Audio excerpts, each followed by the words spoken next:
कृषि भारतीय अर्थव्यवस्था की रीढ़ है और किसान उसकी आत्मा। किसानों की सेवा हमारे लिए भगवान की पूजा है और कृषि में उत्पादन लगातार बढ़े, लागत घटे, उत्पादन का ठीक दाम मिले, प्राकृतिक आपदा में राहत मिले, कृषि का विविधीकरण हो और धरती आने वाली पीढ़ियों के लिए भी अन्न उत्पादित करती रहे। इसका प्रयास हमारे प्रधानमंत्री श्रीमान नरेंद्र मोदी जी के नेतृत्व में कृषि विभाग लगातार करता रहा है। गेहूं हमारी प्रमुख फसल है और जौ का भी अपना महत्व है। गेहूं अनेकों तरह की कठिनाइयों का सामना कर रहा है।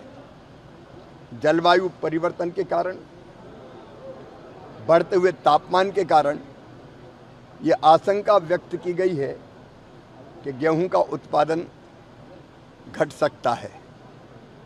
एक ज़माना वो था तब हम अमेरिका से PL 480 लाल गेहूं आयात करके खाते थे, लेकिन आज मैं अपने किसानों को धन्यवाद दूंगा, वैज्ञानिकों को प्रणाम करूंगा।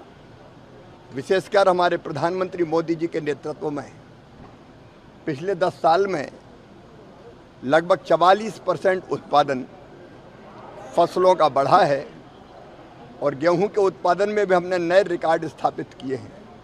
लेकिन आने वाले समय जो चुनौतियां हमारे सामने हैं, उन चुनौतियों का मुकाबला करते हुए हम ऐसी किस्मों का विकास करें कि जिससे गेहूं का उत्पादन घटे ना, लगातार बढ़ता जाए। हमने गेहूं की कई नई किस्में हमारे वैज्ञानिकों ने विकसित की है। उनमें बायो फोर्टिफाइड फसलें भी है जो पोषण के लिए बहुत उपयुक्त है। ग्लूटीन की मात्रा कैसे गेहूं में कम हो, इसका भी हम प्रयत्न कर रहे हैं। बढ़ते तापमान और कम पानी में भी कैसे गेहूं के उत्पादन को और हम बढ़ा पाएँ, इसकी कोशिश भी हम कर रहे हैं। और आज इसीलिए वैज्ञानिकों का और विशेषज्ञों का एक चिंतन का कार्यक्रम आज ग्वालियर में आयोजित है, जिसमें देश भर के हमारे जाने माने ख्यातिनाम वैज्ञानिक भी है, प्रगतिशील किसान भी है।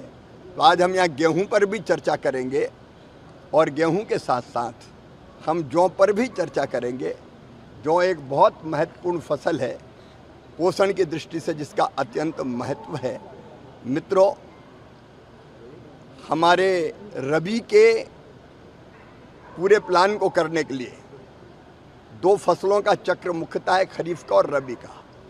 तो रबी में हम कैसे फसलों का बेहतर उत्पादन करें, इसके लिए रबी कॉन्फ्रेंस 14 और 15 सितंबर को हमने दिल्ली में बुलाई है। राज्य सरकारों के कृषि मंत्री और सारे अधिकारी, विशेषज्ञ और केंद्र सरकार के सारे अधिकारी, वैज्ञानिक, विशेषज्ञ सब उन पर विचार करेंगे। और फिर एक बार जो लैब में शोध होता है, रिसर्च और अनुसंधान होता है, उसको हम सीधे लैंड तक लेके जाएं, किसानों तक लेके जाएं।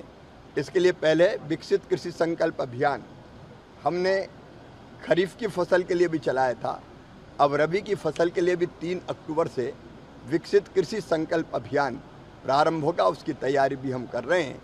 आज मेरा सौभाग्य है कि इस गालब ऋषि की पवित्र धरा पर आज गेहूं और जौ पर विचार मंथन हो रहा है। धन्यवाद।